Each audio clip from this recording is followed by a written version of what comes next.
Cauliflower கறிங்க. எல்லா டிஷ்ஷுக்கும் எடுத்துக்கலாங்க. சூப்பராக இருக்கும் இந்த செய்முறையில். எல்லோரும் சமைங்க, எல்லோரும் ட்ரை பண்ணுங்கள். இப்போ இதை எப்படி சமைக்கலான்னு பார்க்கலாம் வாங்க. இப்போ நம்ம செய்கிற ரெசிபி என்னங்க செய்ய போகிறீங்க? காலிஃப்ளவர் கறிங்க. காலிஃப்ளவர் கறியா? ஆமாங்க, சூப்பராக இருக்கும். பாருங்க, காலிஃப்ளவர் எடுத்து வச்சுருக்குறேன். இதுக்கு வாங்க, எண்ணெய் சூடாகிடுச்சு. லைட்டாக போட்டு எடுத்தால் தாங்க அது நல்லா டேஸ்ட்டாக இருக்கும். அதனால தான் நான் லைட்டாக எண்ணெயில் போட்டு எடுத்துட்டிங்கன்னா அடுத்து அந்த கறி வைக்கிறதுக்கு நல்லா டேஸ்ட்டாக இருக்கும். ஏன்னா காலிஃப்ளவர் வந்து கொஞ்சம் சப்புன்னு இருக்கும், கொஞ்சம் தன்மையும் இருக்குது அதில்.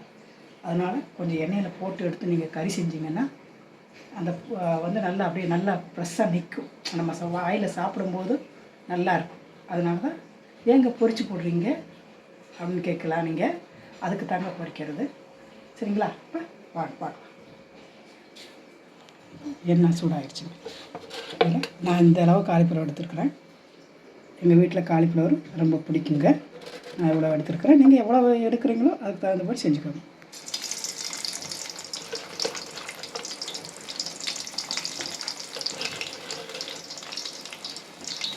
நல்லா டேஸ்ட்டாக இருக்கும் மக்களே. நான் கூட கொஞ்சமே செய்கிறேன். நல்லா டேஸ்ட்டாக இருக்கும், அதனால் நான் கூட கொஞ்சம் செய்கிறேன். உங்களுக்கு நீங்களும் கூட கொஞ்சம் செய்யுங்க. இல்லை சின்ன பூவாக தான் இருக்குதுங்க அப்படின்னா அதுக்கு தகுந்தபடி செஞ்சுக்கலாம். இதுவாக இந்த பழம், சின்ன வெங்காயம் இந்த அளவு ஒரு 100 வெங்காயம் கூட எடுத்துக்கோங்களேன். உங்களுக்கு எவ்வளோ வேணுமோ அவ்வளோ எடுத்துக்கோங்க. இந்த 2 பழம் இதை மிக்சியில் போட்டு அடிச்சுக்கணுங்க.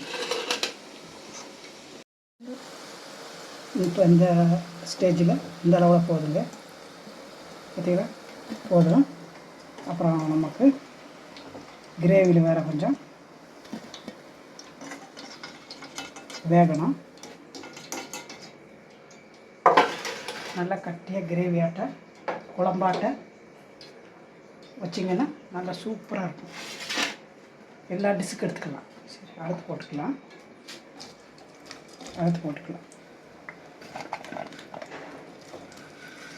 இந்த அளவு எடுத்துக்கோங்க. இந்த அளவில் ரெடி ஆனதுக்கப்புறம் எடுத்துகிட்டா போதும். சரி, இப்போ அடுத்து ரெடி ஆகுது. அடுத்து கடாயை வச்சாச்சு மக்களே. இந்த மாதிரி பொரிச்சாச்சு. இந்த அளவில் பொரித்து எடுத்துக்கோங்க. எண்ணெய் இழுக்காது மக்களே, எண்ணெய் இழுக்காது. எண்ணெயாக நிறையா இழுக்காது. நல்லா சூப்பராக இருக்கும். பாருங்க, வெங்காயம் தக்காளி அடித்து எடுத்து வச்சாச்சு. கடாயில் இந்த நம்ம இந்த எண்ணெயவே யூஸ் பண்ணிக்கலாம்.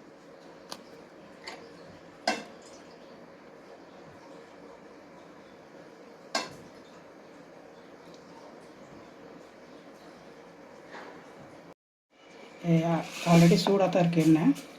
கொஞ்சம் கடுகு போட்டுக்கோங்க.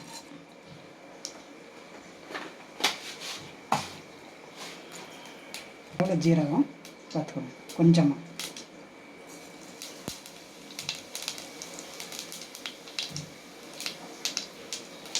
பூண்டு மக்களே, இவ்வளோ பூண்டு கட் பண்ணி வச்சுருக்குறோம். நிறையா எடுத்துக்கோங்க. இதுக்கு நம்ம இஞ்சி சேர்க்கலை, பூண்டு மட்டும்தான். நம்ம போட்டுக்கலாம். இஞ்சி வேண்டாம். பூண்டு நல்லா நிறையா போட்டுக்கோங்க. இஞ்சி வேண்டாம் நமக்கு.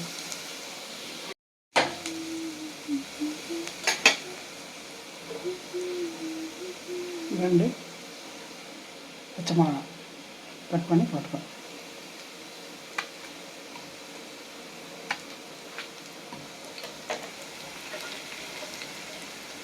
கொஞ்சம் கருவேப்பிலை நல்லா வாங்க. சூப்பராக சிம்பிளாக சூப்பராக ரெடி ஆகிடும். எல்லா டிஷ்ஷுக்கும் எடுத்துக்கலாம் மக்களே. நல்லா ப்ரௌன் கலர் ஆகிடுச்சு. இந்த டயத்தில் வெங்காயம் தக்காளி அடித்து வச்சிடணும் பார்த்தீங்களா, அதை ஊற்றிக்கணும். 2 தக்காளி, வெங்காயம், சின்ன வெங்காயம் அதை ஊற்றிக்கணும்.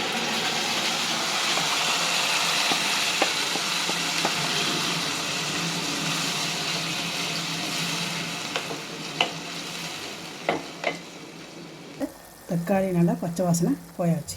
கொஞ்சம் மஞ்சத்தூள்,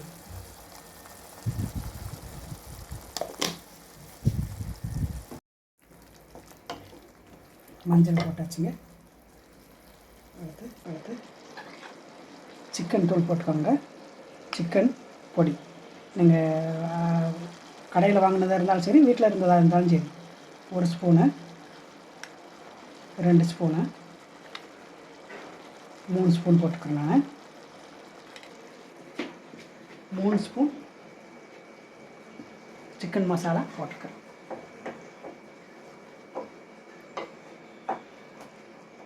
உப்பு தேவையான அளவு போட்டுக்கோங்க. உங்களுக்கு தெரியுமில்ல, காய்க்கு மசாலுக்கு சேர்த்து உப்பு.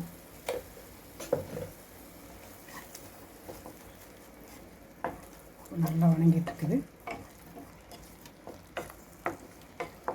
அப்புறம் கட்டியாக வருது. கொஞ்சம் ஜாதி கழுவின தண்ணியும் ஊற்றிடுங்க. ஊற்றிட்டு ஒரு டம்ளர் தண்ணி ஊற்றுங்க.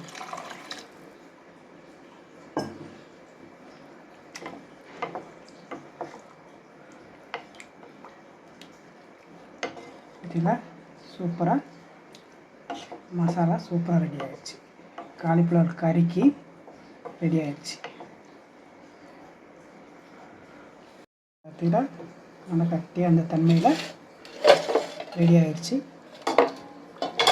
நம்ம பொரித்து வச்சுருந்த காலிஃப்ளவரை போட்டுக்கலாம். போட்டுருங்க. அப்படி சூப்பராக இருக்கும்.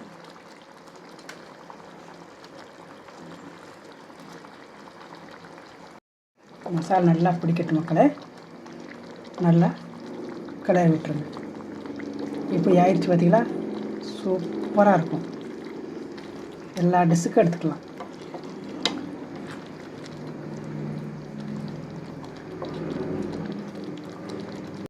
லைட்டாக சிம்மில் வச்சுக்கோங்க. ஸ்டவ்வை சிம்மில் வச்சுட்டு ஒரு 5 நிமிஷம் ரெடி ஆகட்டும். 5 நிமிஷத்துக்கு மேலே ஆயிடுச்சுங்க.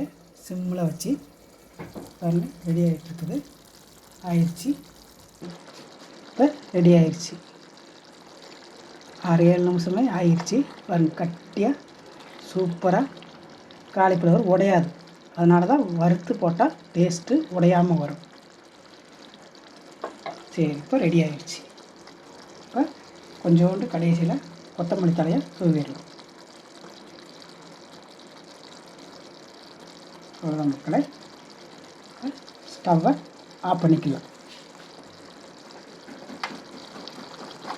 ஒரு கறி எப்படி செய்யலான்னு பார்த்தாங்க. எல்லோரும் ட்ரை பண்ணுங்கள். நல்லா சூப்பராக இருக்கும். எல்லா டிஷ்ஷுக்கும் எடுத்துக்கலாம். ட்ரை பண்ணுங்கள். ட்ரை பண்ணி நம்ம சேனலை மறக்காதீங்க. தமிழ் கிரேக்கு மக்களே, லைக் பண்ணுங்கள், சப்ஸ்கிரைப் பண்ணுங்கள், உங்கள் நண்பர்களுக்கு ஷேர் பண்ணுங்கள். அடுத்த ஒரு சூப்பர் வீடியோவில் சந்திக்கலாம். நன்றி அண்ட் பாய்.